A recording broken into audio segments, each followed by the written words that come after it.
समय के साथ साथ वो सुधर गया, समय के साथ साथ वो बिगड़ गया, समय के साथ साथ वो पीने लगा है, समय के साथ साथ वो समझने लगा है।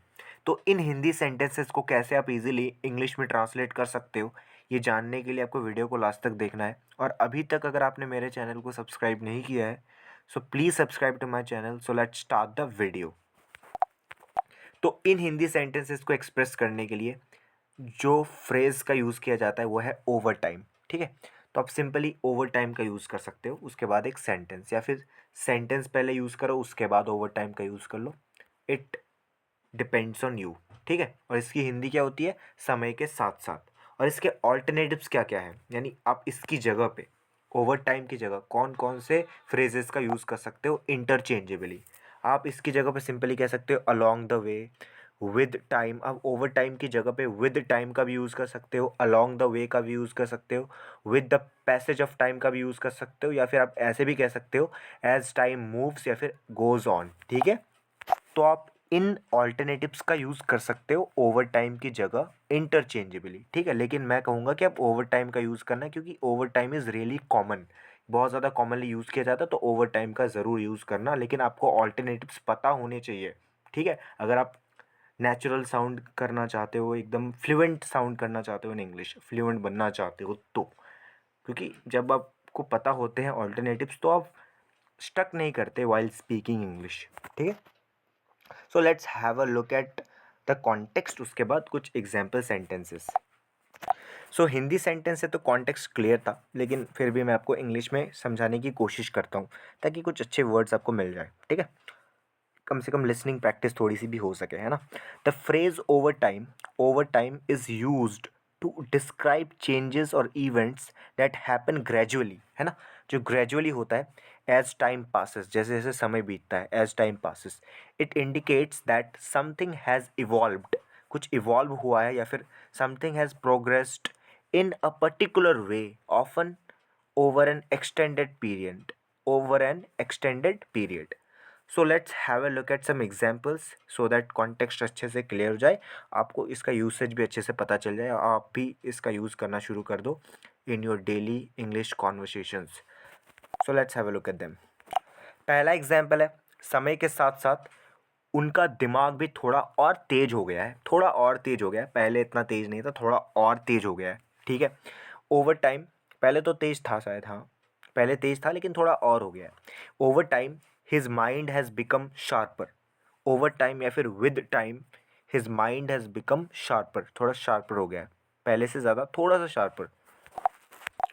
दूसरा एग्जाम्पल है, समय के साथ साथ हमारी दोस्ती भी गहरी होती गई है ना। समय के साथ साथ हमारी दोस्ती भी गहरी होती गई है ना।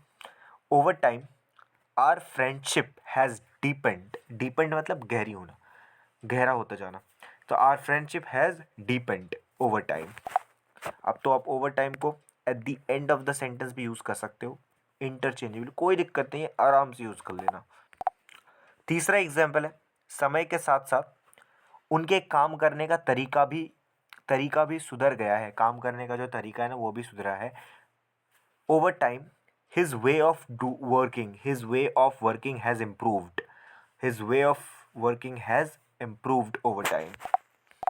चौथा एग्जाम्पल है, समय के साथ साथ उनकी सेहत भी बेहतर होती गई है, समय के साथ साथ।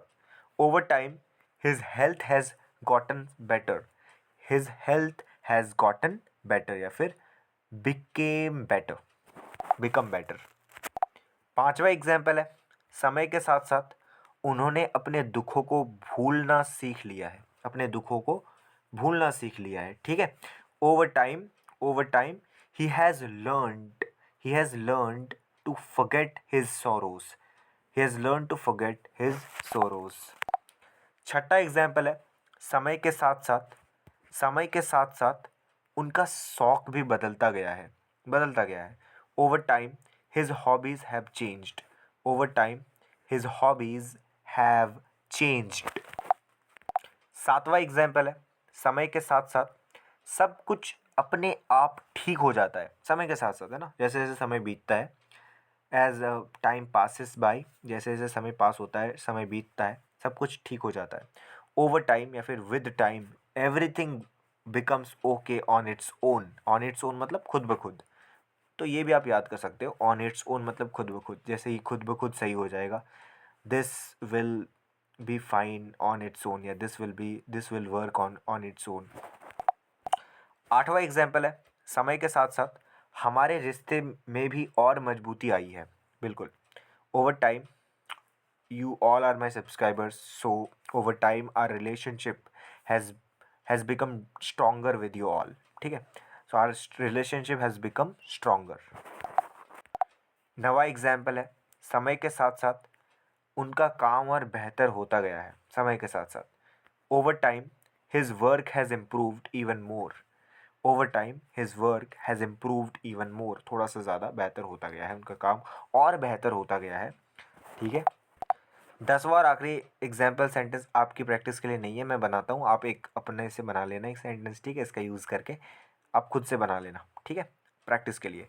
समय के साथ साथ उन्होंने अपने सभी गोल्स अचीव किए हैं ओवर टाइम, या फिर with time. He has achieved all of his goals. All of his समझ मतलब किसी, मतलब उसके बहुत सारे गोल्स हैं, उसमें से सभी अचीव उन्होंने किया है, ठीक है।